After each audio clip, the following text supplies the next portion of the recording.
السلام علیکم ورحمۃ اللہ وبرکاتہ۔ رشوت خور افسر نے رمضان میں ایک غریب ریہڑی والے سے بھتہ مانگا اور نہ دینے پر اس کا سارا پھل فروٹ سڑک پر پھینک دیا۔ روزے دار ریہڑی والے نے آسمان کی طرف دیکھا اور روتے ہوئے افسر سے کہا کہ میرا اللہ تم سے اس کا حساب لے گا۔ اگلے ہی دن افسر کے اکلوتے بیٹے کو کڈنیپ کر لیا گیا اور اغوا کاروں نے کروڑوں روپے تاوان مانگا۔ جب افسر تاوان کی رقم لے کر پہنچا اس بتائی ہوئی جگہ پر تو وہاں اغوا کاروں کی بجائے ایک پرانا لفافہ پڑا تھا۔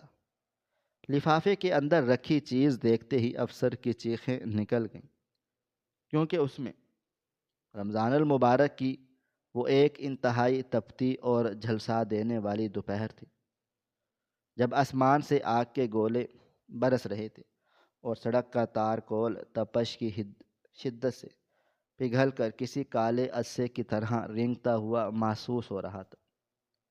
سورج اپنی پوری آب و تاب کے ساتھ زمین پر آگ اگل رہا تھا اور ایسا لگتا تھا جیسے کائنات کی ہر شے اس تپش سے پگھل کر فنا ہو جائے گی۔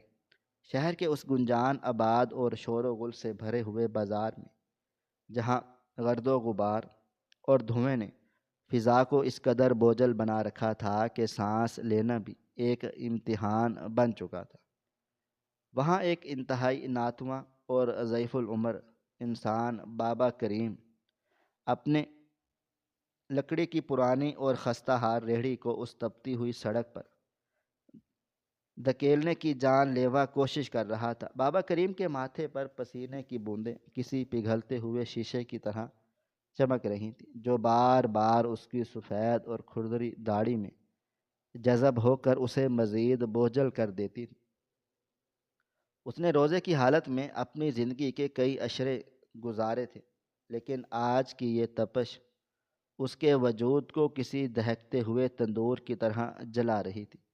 اس کے خشک اور پیاسے ہونٹ اس قدر سفید پڑ چکے تھے کہ جیسے ان میں زندگی کی کوئی رمق باقی نہ رہی ہو، لیکن وہ پھر بھی اپنے رب کی یاد میں خاموشی سے تسبیح کر رہا تھا اور اپنے یتیم پوتوں کے لیے رزق حلال کمانے کی تگ و دو میں مصروف تھا۔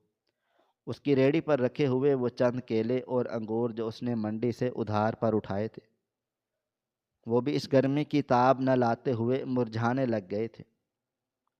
اسے بار بار یہ ڈر ستا رہا تھا اگر شام تک یہ پھل نہ بکے تو وہ اپنے بچوں کے لیے افطاری کا سامان کیسے لے جائے گا۔ وہ ہر راہگیر کو ایک حسرت بھری اور پر امید نظروں سے دیکھتا، لیکن دنیا اپنی ہی دھن میں مگن اس غریب کے آنسوؤں اور اس کی بے بسی سے بالکل بے نیاز تھی۔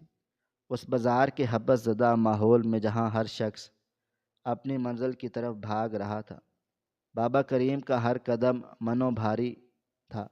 اسے محسوس ہو رہا تھا کہ اس کے جسم کی رہی سہی طاقت بھی اب جواب دے رہی ہے۔ اس نے کئی بار چاہا کہ وہ کسی سائے میں تھوڑی دیر کے لیے رک جائے، لیکن اسے اپنے ان معصوم پوتوں کے چہرے یاد آ جاتے جو گھر کے دروازے پر اس کی واپسی کے منتظر ہوں گے۔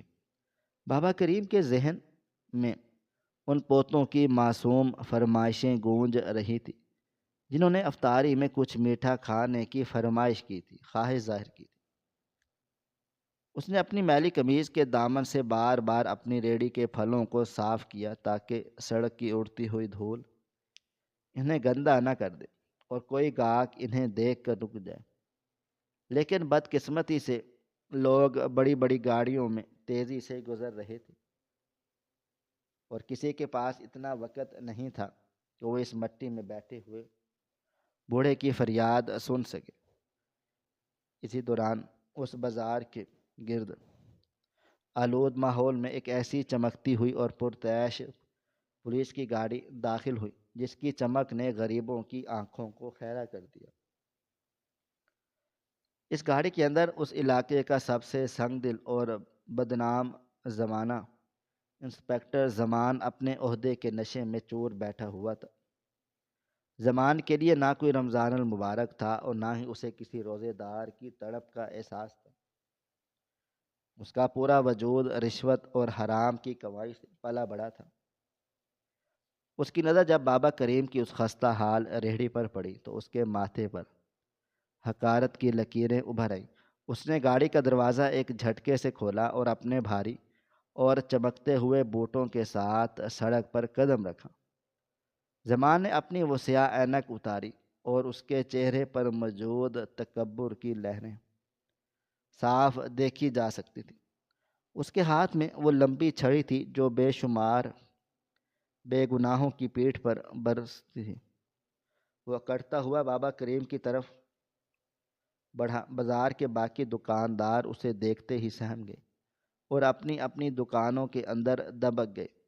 زمان نے بابا کریم کے قریب پہنچ کر اپنی چھڑی اس کی ناتواں اور ابھری ہوئی پسلیوں والی چھاتی پر ماری اور ایک ایسی زہریلی اور غلیظ آواز میں بولا، اوئے بڈھے، تجھے موت یاد آ رہی ہے جو یہاں سڑک روک کر کھڑا ہے؟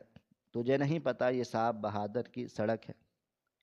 نکال میرا بھتہ ورنہ ابھی تجھے اور تیری اس گندی ریہڑی کو اٹھا کر تھانے کی اس حوالات میں سڑا دوں گا جہاں سورج کی روشنی بھی نہیں پہنچتی۔ بابا کریم جو پہلے ہی بھوک اور پیاس سے نڈھال تھا، وہ اس وردی والے جابر کو دیکھ کر بری طرح سے کانپنے لگا۔ اس نے اپنے دونوں ہاتھ جوڑے اور اس کی آنکھوں سے آنسو اس کی سفید داڑھی میں جذب ہونے لگے۔ وہ گڑ گڑاتے ہوئے بولا، صاحب جی، خدارا مجھ پر رحم کریں، میرا روزہ ہے اور میں نے ابھی تک 1 روپے کی بونی نہیں کی۔ میرے معصوم پوتے گھر پر فاقوں سے بیٹھے ہیں اور میں ان کے لیے افطاری کا سامان لے جانے کی فکر میں گھل رہا ہوں۔ یہ دیکھیں، میرے کرتے کی جیب میں صرف چند مڑے توڑے نوٹ ہیں جو میں نے کل سارا دن محنت کر کے گھر کے لیے آٹا خریدنے کو رکھے تھے۔ بابا کریم نے کانپتے ہوئے ہاتھوں سے اپنے پرانے کرتے کی جیب سے وہ چند نوٹ نکالے جو اس کی کل جمع پونجی تھے۔ زمان نے ایک جھٹکے سے وہ چند پیسے چھین لیے اور حقارہ سے انہیں سڑک کی اس کیچڑ میں پھینکتے ہوئے کہا، تو مجھے یہ چند ٹکے دکھا کر بیوقوف بنا رہا ہے؟ تیری یہ مجال کہ تو زمان کے سامنے اپنی مفلسی کا رونا روئے۔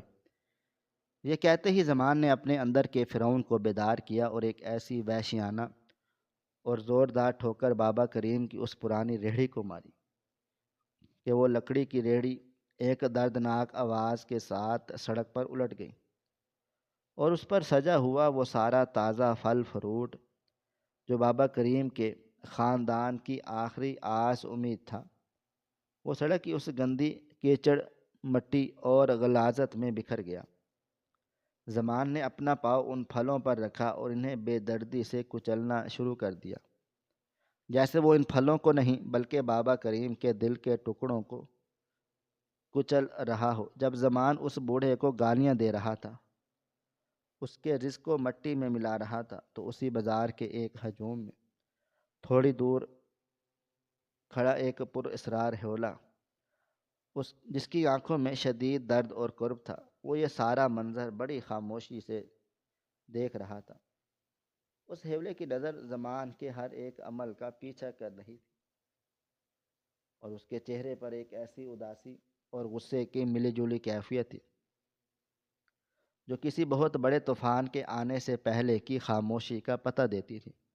بابا کریم مٹی میں بیٹھ گیا اور اپنے برباد شدہ رزق کو دیکھ کر اس کی ایک ایسی دل خراش چیخ نکل گئی جس نے بازار کی فضا کو لرزا دیا۔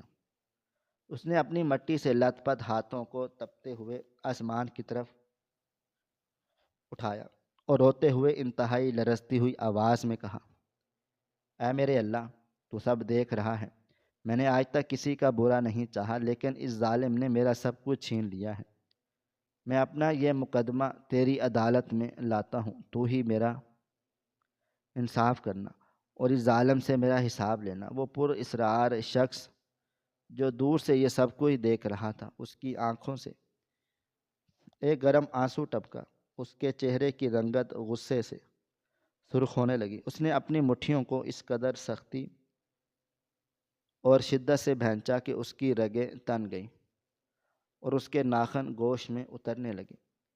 رمضان المبارک کی اس شام جب افق پر سورج اپنی آخری سرخی بکھیر رہا تھا اور فضا میں مغرب کی اذانیں گونجنے لگی کے لیے تیار تھیں، انسپکٹر زمان کے محل نما اور پرتعیش بنگلے میں ایک ایسا شاہانہ دسترخوان سجا ہوا تھا جس پر دنیا جہاں کی ہر نعمت موجود تھی، مہنگی کھجوریں، ٹھنڈے مشروبات اور طرح طرح کے پکوان۔ صرف اس دسترخوان کی زینت تھی، مگر اس دسترخوان کی اصل زینت یعنی زمان خان کا اکلوتا بیٹا شہریار آج اپنی کرسی پر موجود نہیں تھا۔ زمان اپنے مخصوص آرام دہ کرسی پر بیٹھا تسبیح گھما رہا تھا اور اس کی نظریں بار بار گھر کے بڑے گیٹ کی طرف بڑھ رہی تھیں کہ ابھی اس کے بیٹے کی چمکتی ہوئی سپورٹس کار اندر داخل ہوگی اور وہ کہہ کے لگاتا ہوا اپنے باپ کے گلے لگ جائے گا۔ شہریار عام طور پر افطاری کے وقت سے پہلے گھر پہنچ جاتا تھا، لیکن وقت گزرتا گیا اور مغرب کی اذانیں ختم ہو گئیں، مگر شہریار کا کوئی اتا پتہ نہ چلا۔ زمان نے پہل اسے جوانے کی لاپرواہی اور دوستوں کی محفل سمجھا اور اپنے دل کو یہ کہہ کر تسلی دی کہ شاید وہ اپنے کسی امیر دوست کے فارم ہاؤس پر افطاری کی پارٹی میں مصروف ہوگا اور موبائل کی بیٹری ختم ہونے کی وجہ سے اس کا رابطہ نہیں ہو پا رہا ہوگا۔ رات کے 10 بجے، 11 بجے اور پھر جب گھڑی کی سوئیوں نے 2 بجنے کا اعلان کیا اور شہریار گھر نہ لوٹا تو زمان کی پریشانی اب ایک شدید غصے میں بدلنے لگی۔ اس نے شہریار کے تمام قریبی دوستوں اور یونیورسٹی کے تمام کلاس فیلوز کے نمبر ملائے، مگر ہر جگہ سے ایک ہی مایوس کن جواب ملا کہ شہریار تو دوپہر کو یونیورسٹی سے نکلنے کے بعد کسی کو نظر نہیں آیا۔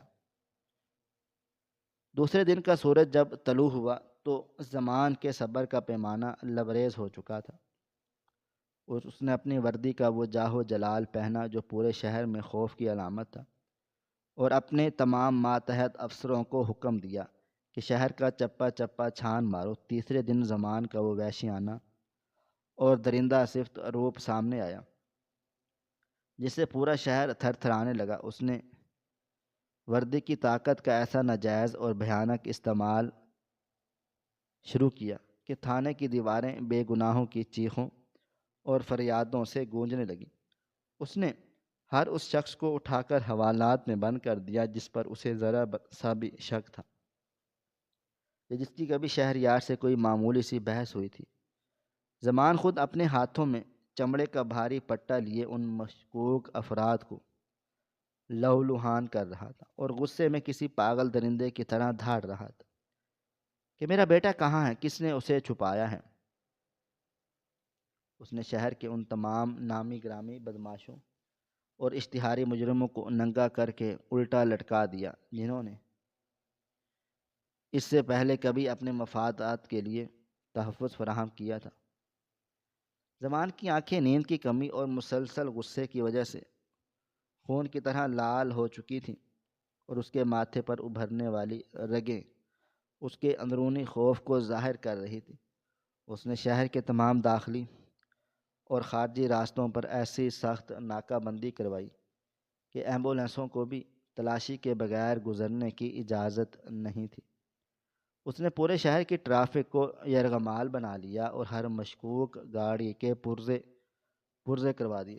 اس نے انٹیلیجنس کے اعلیٰ احکام کو فون پر گالیاں اور جیو فینسنگ کے ذریعے شہریار کے موبائل فون کی آخری لوکیشن ٹریس کروائی، مگر وہ لوکیشن کسی ویران سڑک پر جا کر خاموش ہو جاتی تھی۔ زمان کی بیوی گھر میں دیوانہ وار اپنے بال نوچ رہی تھی اور اپنے سینے پر مکے مارتے ہوئے زمان کو بد دعائیں دے رہی تھی کہ تمہاری اس حرام کی کمائی اور غریبوں کی آہوں نے میرے بیٹے کو نگل لیا ہے، مجھے میرا بچہ واپس لا کر دو ورنہ میں خودکشی کر لوں گی۔ مگر زمان اب بھی اپنی طاقت کے نشے میں اندھا تھا۔ زمان نے شہر کے تمام ہسپتالوں کے مردہ خانوں کی خاک چھانی اور ہر لاوارث لاش کے چہرے سے کپڑا ہٹا کر اس ہولناک ڈر سے دیکھا کہ کہیں یہ اس کا شہریار نہ ہو۔ اس نے اپنے تمام مخبروں کو کروڑوں روپے کے انعام کا لالچ دیا اور دھمکی بھی دی، اگر شام تک کوئی سراغ نہ ملا تو تم سب کو زندہ زمین میں گاڑ دوں گا۔ لیکن پورے شہر میں شہریار جیسے زمین کھا گئی یا آسمان نکل گیا۔ اس طرح 5 دن گزر گئے، شہریار کا کوئی سراغ نہ مل سکا، اور چھٹے دن زمان کی ہمت مکمل طور پر جواب دینے لگی۔ وہ اب ایک روبدار پولیس افسر نہیں بلکہ ایک ہارا ہوا اور ٹوٹا ہوا جواری لگ رہا تھا، جس کے ہاتھوں سے اس کی پوری سلطنت ریت کی طرح پھسل رہی تھی۔ اس نے اپنے آفس میں اکیلے بیٹھے بیٹھے کئی سگریٹ پھونک ڈالے، اور اس کا دماغ کسی ایسی بند گلی میں جا کر رک گیا جہاں سے اسے واپسی کا کوئی راستہ نظر نہیں آ رہا تھا۔ اسے سمجھ نہیں آ رہا تھا کہ وہ کون ہے جو اس قدر منظم اور طاقتور ہے کہ اس کی پوری پولیس فورس اور تمام خفیہ ایجنسیوں کو چکمہ دے گیا ہے۔ اس دن کی شام جب افطاری کا وقت قریب آیا اور شہر کی فضا میں دوبارہ اللہ اکبر کی صدائیں گونجی، تو زمان نے پہلی بار اپنا سر میز پر رکھ کر ایک چھوٹے بچے کی طرح رونا شروع کر دیا۔ اس کی وہ ساری اکڑ، وہ سارا جاہو جلال اور وہ متکبرانہ لہجہ مٹی میں مل چکا تھا۔ وہ اکیلا اس اندھیرے کمرے میں بیٹھا اپنی تقدیر کو رو رہا تھا کہ اچانک رات کے ٹھیک 12 بجے اس کے موبائل فون پر انتہائی تیز اور دل دہلا دینے والی گھنٹی بجی۔ یہ ایک نامعلوم اور پر اسرار نمبر تھا۔ زمان نے ایک جھٹکے سے فون اٹھایا اور اس کی سانسیں اس کے حلق میں ایک کانٹے کی طرح اٹک گئیں۔ دوسری طرف سے اسے ایک ایسے مشینی، بھاری اور لرزہ خیز آواز سنائی دی جس نے زمان کے وجود کے پخرچے اڑا دیے۔ اس آواز نے بغیر کسی تمہید کے کہا، زمان، تمہارے یہ 6 دن کی ساری پولیس گردی، یہ سارے چپا چپا چھان مارنے کے بلند بانگ دعوے اور یہ بے گناہوں پر کیا جانے والا وحشیانہ تشدد سب بیکار ثابت ہوا۔ تم نے اپنے بیٹے کو ڈھونڈنے کے لیے پورے شہر کو تو جہنم بنا دیا، لیکن تمہیں اس کا ایک بال بھی نہیں ملا۔ تمہارا لاڈلا شہریار اس وقت میرے پاس ہے اور اس کی سانسیں اب میری مرضی کی محتاج ہیں۔ اگر تم اسے دوبارہ زندہ اور سلامت دیکھنا چاہتے ہو تو اب ایک پولیس افسر بننا چھوڑ دو اور ایک ہارے ہوئے باپ کی طرح میری بات سنو، ورنہ کل صبح تمہارے بیٹے کی لاش اسی سڑک کے کنارے پر پڑی ہوگی جہاں تم اکثر غریبوں کا رزق مٹی میں ملاتے ہو۔ 10 کروڑ کا انتظام کر لو اور اس سنسان جگہ پر پہنچو جس کا میسج تمہیں تھوڑی دیر میں مل جائے گا۔ یاد رکھنا، یہ تمہاری پہلی اور آخری مہلت ہے۔ اگر تم نے وردی کا رعب دکھانے کی کوشش کی یا کسی سپاہی کو ساتھ لانے کی غلطی کی تو تمہارے بیٹے کے جسم کا ایک ایک ٹکڑا تمہیں پارسل کر دیا جائے گا۔ یہ کہہ کر کال کٹ کر دی گئی اور زمان کا ہاتھ خون سمیت نیچے لٹک گیا۔ اس نے چہرے سارا خون غائب ہو گیا۔ اسے محسوس ہوا جیسے اس نے پوری سلطنت ایک ہی پل میں ڈھیر ہو گئی۔ اس کا وہ سارا رعب اور جاہو جلال اس نے ایک کال نے مٹی میں ملا دیا۔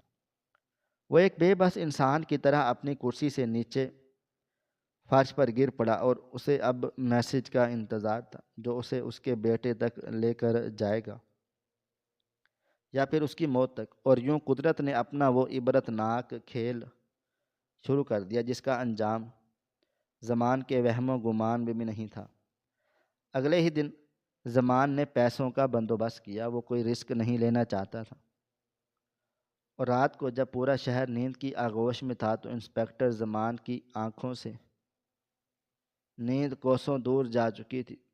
وہ اپنی کالی قیمتی گاڑی میں اکیلا شہر کی خاموش اور سنسان شہراہوں پر کسی بھوت کی طرح رینگ رہا تھا۔ اس کے ساتھ والی سیٹ پر وہ بڑا سا سیاہ کوٹ کیس پڑا تھا جس میں اس نے اپنی زندگی بھر کی حرام کی کمائی یعنی وہ 10 کروڑ روپے بھرے تھے، جب اسے اپنی زندگی کا سب سے بڑا بوجھ لگ رہے تھے۔ گاڑی کی رفتار تیز تھی لیکن زمان کا دل اس سے بھی زیادہ تیزی سے دھڑک رہا تھا۔ سڑک کے دونوں طرف پھیلے ہوئے پرانے اور گھنے درخت اندھیرے میں کسی دیو ہیکل کی طرح سائے کی طرح محسوس ہو رہے تھے۔ اسے لگا تھا کہ وہ ایک ناقابل تسخیر ہے، لیکن آج قدرت نے اسے ایک ایسی جگہ پر لا کھڑا کر دیا تھا جہاں اس کی وردی، اس کا رتبہ اور اس کا اسلحہ سب بے معنی ہو چکے تھے۔ گاڑی کا اے سی پوری رفتار پر چل رہا تھا لیکن زمان کے ماتھے سے پسینہ مسلسل بہہ رہا تھا اور اس کی قمیض پسینے سے شرابور ہو کر اس کے جسم سے چمٹ چکی تھی۔ اس کے ہاتھ سٹیئرنگ وہیل پر بری طرح سے کانپ رہے تھے۔ وہ بار بار اپنے خشک ہونٹوں پر زبان پھیر کر پیاس بجھانے کی ناکام کوششیں کر رہا تھا، وہ پیاس جو کسی پانی سے نہیں بلکہ اپنے بیٹے کی ایک جھلک دیکھنے سے بجھنی تھی۔ جیسے جیسے وہ شہر کی آبادی سے دور ہوتا چلا گیا، ویرانی اور خاموشی مزید گہری اور وحشت ناک ہوتی چلی گئی۔ گاڑی کی ہیڈ لائٹس کی روشنی جب دور پھیلے ہوئے کھنڈرات پر پڑتی تو اسے ایسے لگتا جیسے وہاں موت اس کا انتظار کر رہی ہے۔ آخر کار وہ اس پرانی اور ویران سیمنٹ فیکٹری کے قریب پہنچ گیا جس کی دیواریں ٹوٹ پھوٹ کا شکار تھی اور جہاں کسی زمانے میں مشینوں کا شور اٹھتا تھا، وہاں اب صرف الوؤں کی بھیانک آوازیں اور رات کے کیڑے کا شور سنائی دیتا تھا۔ زمان نے گاڑی ایک جھٹکے سے روکی اور انجن بند کر دیا۔ انجن بند ہوتے ہی جو خاموشی چھائی وہ اس کے کانوں کے پردے پھاڑنے والی تھی۔ اس نے ہمت جمع کی اور گاڑی سے باہر نکلا۔ ٹھنڈی ہوا کے جھونکے اس کے جھلسے ہوئے چہرے سے جا ٹکرائے، لیکن اسے کوئی سکون نہیں ملا۔ اس نے گاڑی کی ڈگی سے وہ بھاری سوٹ کیس نکالا اور ایک ہاتھ میں ٹارچ پکڑ کر اس عظیم جبہ اور تاریک کھنڈر کی طرف بڑھنے لگا جس کے اندر اس کا اکلوتا بیٹا زندگی اور موت کی جنگ لڑ رہا تھا۔ اس کے قدموں کے نیچے خشک پتے اور ٹوٹی ہوئی اینٹیں چرچرانے لگیں تو وہ ڈر کر رک جاتا اور ادھر ادھر دیکھتا، کہیں کوئی اغوا کار اس پر حملہ نہ کر دے۔ وہ فیکٹری کے مرکزی ہال میں داخل ہوا جہاں ہر طرف مکڑی کے جالے لگے تھے اور ہوا میں سیمنٹ کی ایک پرانی اور ناگوار بو پھیلی ہوئی تھی۔ اس نے ٹارچ کی روشنی چاروں طرف ماری لیکن اسے وہاں کوئی بھی زندہ وجود نظر نہیں آیا۔ وہ ہال کے عین درمیان میں کھڑا ہو گیا اور ایک ایسی رندی ہوئی اور لرزتی ہوئی آواز میں چلایا، شہریار میرے بیٹے، میں آ گیا ہوں، میں تمہاری زندگی کی قیمت لے کر آ گیا ہوں۔ اے اغوا کارو باہر نکلو، میں نے کوئی چالاکی نہیں کی، میں بالکل اکیلا ہوں اور میرے پاس 10 کروڑ روپے ہیں، میرا بیٹا مجھے واپس کر دو۔ اس کی آواز کھنڈر کی خالی دیواروں سے ٹکرا کر واپس اس کے پاس چلی آئی، لیکن کسی نے جواب نہیں دیا۔ وہ بار بار پکارتا رہا اور اس کے آنسو اس کے گالوں پر بہتے ہوئے اس کی تذلیل کا اشتہار بن گئے۔ وہ ایک طاقتور افسر سے ایک مجبور باپ بن چکا تھا جس کی کائنات اس وقت صرف اس کے بیٹے کی سلامتی تک محدود تھی۔ وہ حال کے ہر کونے میں گیا، ہر کمرے کو چھان مارا لیکن اسے کہیں بھی شہر یار کا کوئی نام و نشان نہیں ملا۔ اسے لگا شاید اغوا کاروں نے اسے دھوکہ دیا ہے اور وہ اس کے بیٹے کو مار کر کہیں پھینک کر چلے گئے ہیں۔ اس خیال کے آتے ہی زمان کی چیخیں نکل گئیں اور وہ وہیں فرش پر گر پڑا۔ اس کا دل ڈوبنے لگا اور اسے محسوس ہوا جیسے اس کی اپنی سانسیں اکھڑ رہی ہیں۔ وہ وہیں بیٹھ کر اپنے رب کو پکارنے لگا اور اپنے گناہوں کا اعتراف کرنے لگا کہ اے اللہ، مجھے میرے بیٹے کی زندگی دے دے، میں اپنی یہ ساری دولت چھوڑ دوں گا، میں کبھی بھی کسی غریب کا دل نہیں دکھاؤں گا۔ ابھی وہ اسی کرم میں مبتلا تھا کہ اچانک اس کی ٹارچ کی روشنی ہال کے بالکل وسط میں پڑی ایک پرانی اور زنگ آلود لوہے کی کرسی پر پڑی۔ وہ کرسی بالکل اکیلی وہاں پڑی تھی، جیسے کسی خاص مقصد کے لیے وہاں رکھی گئی ہو۔ زمان نے ہمت کر کے اور لڑکھڑاتے ہوئے قدموں کے ساتھ اس کرسی کی طرف بڑھا، اور جیسے جیسے وہ قریب پہنچا اس کے دل کی دھڑکن زور سے بجنے لگی۔ اسے لگا شاید کرسی پر کوئی بم رکھا ہوگا یا اس کے بیٹے کی کوئی خونی نشانی ہوگی، لیکن جب وہ بالکل قریب پہنچا تو اس نے دیکھا کہ کرسی کی سیٹ پر ایک انتہائی پرانا اور بوسیدہ سا خاکی لفافہ رکھا تھا، جس پر نام یا پتہ درج نہیں تھا۔ زمان نے انتہائی احتیاط سے اپنا کامتا ہوا ہاتھ اس لفافے کی طرف بڑھا دیا۔ اس کے ذہن میں ہزاروں خدشات جنم لے رہے تھے کہ اس لفافے کے اندر کیا ہو سکتا ہے، کیا اس کے بیٹے کی موت کا پروانہ ہے، یا کوئی ایسی ڈیمانڈ جسے وہ کبھی پورا نہیں کر سکے گا۔ اس نے لفافہ اٹھایا تو اسے محسوس ہوا اس کے اندر صرف ایک کاغذ کا ٹکڑا ہے۔ اس نے گہرا سانس لیا اور ٹارچ کی روشنی اس لفافے پر جمائی۔ اس وقت اس کی حالت اس مجرم کے جیسی تھی جو اپنی پھانسی کے فیصلے کا انتظار کر رہا تھا۔ اس نے لفافے کو کھولنے کے لیے جیسے ہی ہاتھ لگایا، اسے بابا کریم کی وہ بد دعا یاد آ گئی، اللہ تم سے اس کا حساب لے گا، اور اسے یقین ہو گیا کہ اس لفافے کے اندر جو کچھ بھی ہے وہ اس کی زندگی کا سب سے بڑا اور بھیانک سچ ہے جو قدرت اسے لینے جا رہی ہے۔ اس نے اپنی آنکھیں بند کر لی تھیں اور ایک بار پھر اپنے بیٹے کا چہرہ تصور میں لا کر اس لفافے کو پھاڑنے کی ہمت جمع کرنے لگا۔ وہ جانتا تھا اس لفافے کو کھولنے کے بعد اس کی زندگی پہلے جیسے کبھی نہیں رہے گی، اور وہ سارا غرور جو اس نے وردی پہن کر کمایا تھا وہ اسی کھنڈر کی مٹی میں ہمیشہ ہمیشہ کے لیے دفن ہونے والا تھا۔ اس نے آخری بار آسمان کی طرف دیکھا جہاں کالے بادل اب چھٹنا شروع ہو گئے، لیکن اس کی زندگی کا اندھیرا اب اپنی انتہا کو پہنچ رہا تھا۔ زمان نے اپنی تھر تھراتی انگلیوں سے اس لفافے کو کھولنا شروع کر دیا، اور اس کے دل کی دھڑکن اس قدر تیز ہوئی کہ اسے اپنے کانوں میں اپنا ہی خون دوڑتا ہوا سنائی دینے لگا۔ یہ وہ لمحہ تھا جب ایک باپ کا غرور اور ایک ظالم کا انجام آمنے سامنے کھڑے ہوں گے، اور وہ لفافہ قدرت کے اس خفیہ فیصلے کا گواہ تھا جو اب منظر عام پر آنے والا تھا۔ اس کی انگلی نے جب اس کاغذ کو چھوا تو اسے محسوس ہوا یہ کاغذ نہیں بلکہ اس کے گناہوں کا ریکارڈ ہے جب اس کے سامنے کھلنے والا ہے۔ زمان کی روح کانپ رہی تھی اور وہ سنسان کھنڈر اس کی بے بسی کا تماشا دیکھ رہا تھا۔ اس نے ایک گہری آہ بھری اور اپنی لرزتی ہوئی آنکھوں کے ساتھ اس کاغذ کو باہر نکالا تاکہ وہ حقیقت دیکھ سکے جس نے اسے اس مقام تک پہنچایا تھا۔ اس کا سارا جسم ٹھنڈا پڑ چکا تھا اور اسے لگ رہا تھا کہ اس لفافے کے ساتھ ہی اس کی اپنی سانسیں بھی بند ہو جائیں گی، لیکن اسے یہ قدم اٹھانا ہی تھا کیونکہ اس کے بیٹے کی زندگی اس ایک کاغذ کے ٹکڑے میں چھپی ہوئی تھی جو قدرت نے اس کے لیے منتخب کیا تھا۔ جیسے ہی اس نے اس کاغذ کو کھولا اس کی نظریں اس پر لکھی ہوئی تحریر پر پڑیں، اور وہ تحریر دیکھتے ہی زمان کے پیروں تلے سے وہ ساری زمین کھسک گئی جس پر اس نے اپنا غرور تعمیر کیا تھا۔ وہ لکھائی کسی اجنبی کی نہیں بلکہ اس کے اپنے سگے اور لاڈلے بیٹے شہریار کی تھی،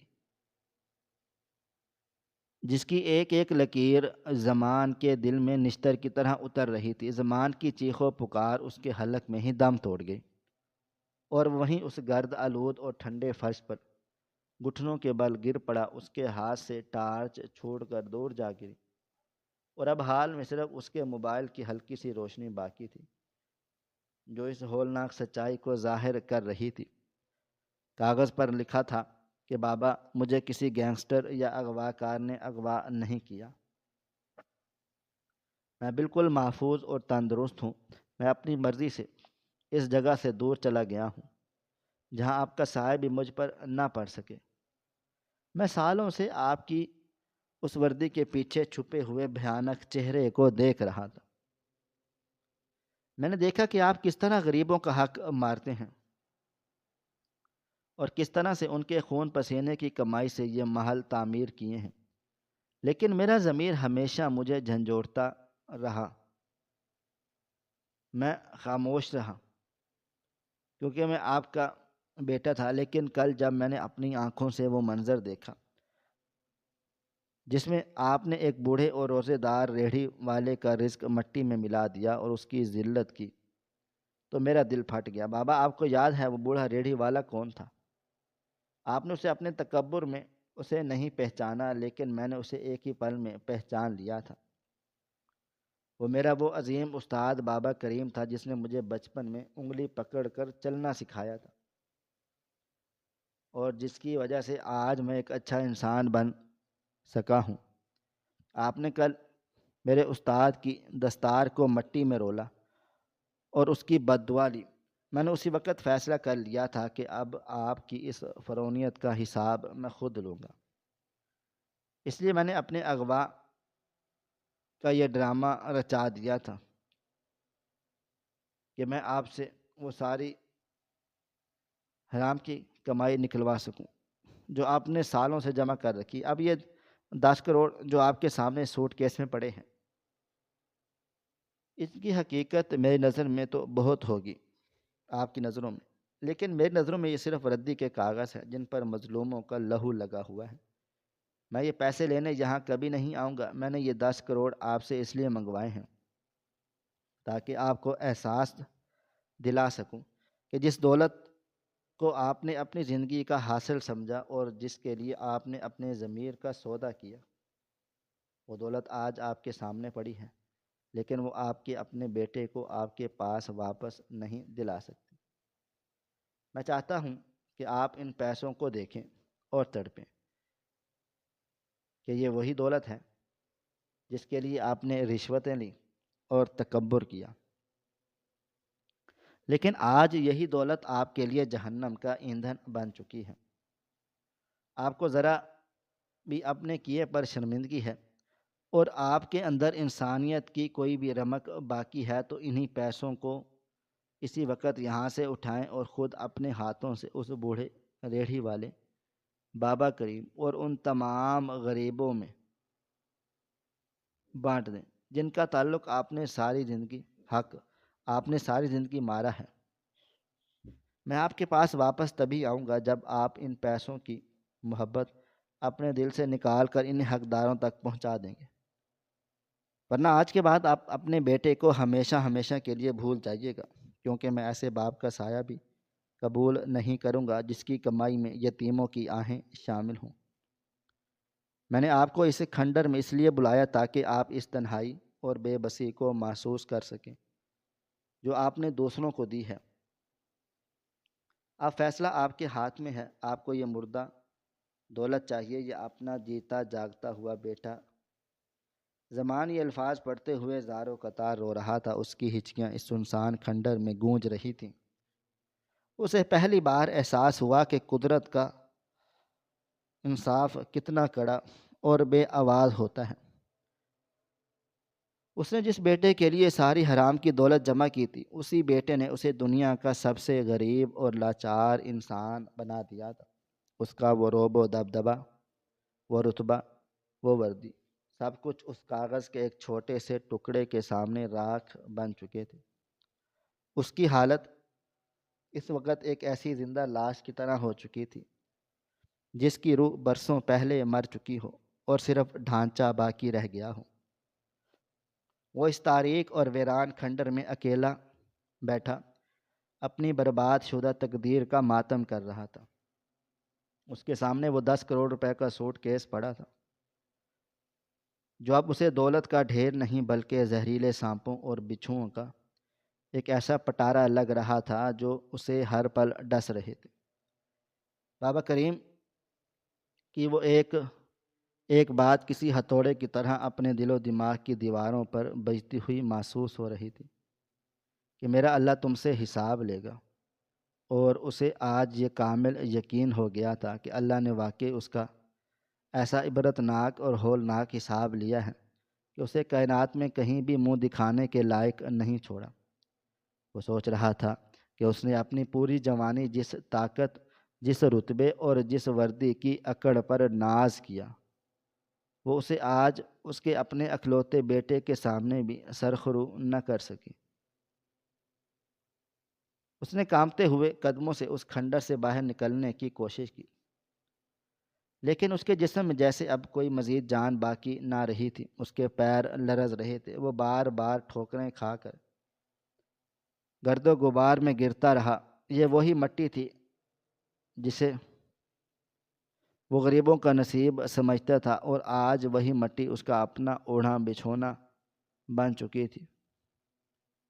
اس نے حسرت بھری نگاہوں سے آسمان کی طرف دیکھا، جہاں اب سحری کا وقت قریب آ رہا تھا اور فضا میں ایک عجیب سی پاکیزگی اور سکون تھا، لیکن زمان کا وجود گناہوں کی اس گہری دلدل میں دھنسا ہوا تھا، جہاں سے نکلنے کا کوئی بھی راستہ اسے سجھائی نہیں دے رہا تھا۔ وہ لڑکھڑاتا ہوا اپنی گاڑی کی طرف بڑھا تھا اور سیدھا اس بازار کی طرف روانہ ہوا جہاں کچھ دن پہلے اس نے بابا کریم کی ریہڑی الٹائی تھی۔ وہ جانتا تھا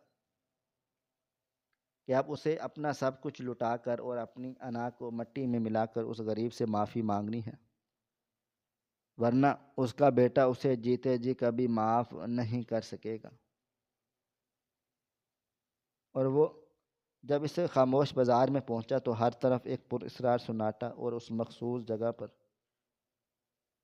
بیٹھ گیا جہاں اس نے پھل کچلے تھے، اور وہ اپنے ہاتھوں سے ان کچلے ہوئے پھلوں کے نشان اور اس مٹی میں بابا کریم کے آنسوؤں کی نمی ڈھونڈنے لگا۔ وہ اپنے ہاتھوں سے اس جگہ کی خاک کو چوم رہا تھا جہاں اس نے ایک اللہ والے کی تذلیل کی تھی۔ اس کے دل میں اب ان 10 کروڑ روپیوں کے لیے ذرا برابر بھی ہوس یا لالچ باقی نہیں تھا، بلکہ وہ رقم اب اس کے لیے جگر کو جلانے والا ایک ایسا بوجھ بن چکی تھی جس سے وہ جلد از جلد چھٹکارا پانا چاہتا تھا۔ اسے اب ان پیسوں سے کراہت محسوس ہو رہی تھی، کیونکہ اسے ان نوٹوں کی گڈیوں سے اب خوشبو نہیں بلکہ ان یتیموں اور بیواؤں کے لہو کی بو آ رہی تھی جن کا حق اس نے اپنی پوری سروس میں مارا تھا۔ وہ اس سوٹ کیس کو اپنے سے دور پھینکنا چاہتا تھا، لیکن وہ جانتا تھا کہ یہ اس کی توبہ کا پہلا قدم ہے۔ اسے یہ رقم ہر اس بندے تک پہنچانی ہے جس کا اس نے کبھی دل دکھایا تھا یا جس سے رشوت لی تھی۔ زمان اب ایک مکمل طور پر بدلا ہوا انسان تھا۔ اس کا وہ متکبر چہرہ جو کبھی غصے اور رعونت سے لال رہتا تھا، اب اس پر ایک عجیب سی ندامت، عاجزی اور پچھتاوے کے آنسوؤں کی لہر تھی۔ اس نے اپنے ہاتھوں سے اپنے وردی کے وہ ستارے نوچ کر مٹی میں پھینک دیے جو کبھی اس کے غرور کی علامت تھے۔ وہ اب ایک عام اور حقیر انسان کی طرح سڑک کے کنارے بیٹھا بابا کریم کا انتظار کرنے لگا تاکہ وہ ان کے قدموں میں گر کر اپنی بخشش کی بھیک مانگ سکے۔ اس کے دل میں اب صرف ایک ہی تڑپ تھی کہ وہ جلد سے جلد اس کالی دولت کے بوجھ کو اپنے کندھوں سے اتار کر ان مستحقین تک پہنچا دے جن کی آہیں اس کے تعاقب میں تھیں۔ وہ بار بار سڑک کے اس موڑ کو دیکھ رہا تھا جہاں سے بابا کریم نے نمودار ہونا تھا۔ اس کی بے چینی ہر گزرتے لمحے کے لیے بڑھتی ہی چلی جا رہی، کیونکہ اسے لگ رہا تھا کہ اگر اس نے یہ حق واپس نہ کیا تو اسے زمین بھی پناہ نہیں دے گی۔ یہ کہانی ہمیں یہ عظیم اور ابدی پیغام دیتی ہے کہ انسان جب اپنی اوقات بھول کر زمین پر خدا بننے کی کوشش کرتا ہے اور اپنی طاقت کے نشے میں غریبوں کے رزق اور ان کی عزت کو اپنے بوٹوں تلے رونتا ہے، تو یہ بھول جاتا ہے کہ ایک ایسی برتر ذات بھی ہے جو خاموشی سے سب دیکھ رہی ہے، اور جس کی لاٹھی جب برستی ہے تو پھر کسی بھی جاہو جلال اور دولت کے انبار اسے بچا نہیں پاتے۔ تکبر وہ زہر ہے جو انسان کے خوبصورت رشتے کو بھی راکھ بنا دیتا ہے، اور جب اولاد اپنے ہی باپ کے گناہوں سے نفرت کرنے لگے تو سمجھ لینا چاہیے قدرت نے اپنا فیصلہ سنا دیا ہے۔ زمان کا یہ انجام ہر اس شخص کے لیے ایک تازیانہ ہے جو دوسروں کا حق مار کر محلات تعمیر کرتا ہے، کیونکہ وہ محلات آخر کار اسے قید خانہ ہی محسوس ہوتے ہیں۔ سچی توبہ اور حقوق العباد کی ادائیگی ہی وہ واحد راستہ ہے جو انسان کو دوبارہ انسانیت کے مقام پر لا سکتا ہے، ورنہ پچھتاوے کی آگ میں جلنا ہی مقدر بن جاتا ہے۔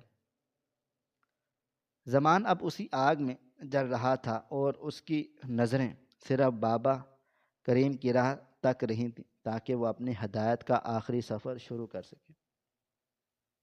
اور یوں وہ ظالم افسر ایک درویش صفت انسان بن گیا، اور اس کا بیٹا شہریار جو دور سے یہ سب کچھ دیکھ رہا تھا، اس کی آنکھوں میں بھی اپنے باپ کے لیے پہلی بار ہمدردی کے آنسو آ گئے تھے، کیونکہ وہ سب جانتا تھا کہ اس کے باپ کا غرور اب ہمیشہ ہمیشہ کے لیے دفن ہو چکا ہے، اور اب وہ ایک نئی زندگی کا آغاز کر سکتے ہیں جہاں صرف سچائی اور حلال کی کمائی ہوگی۔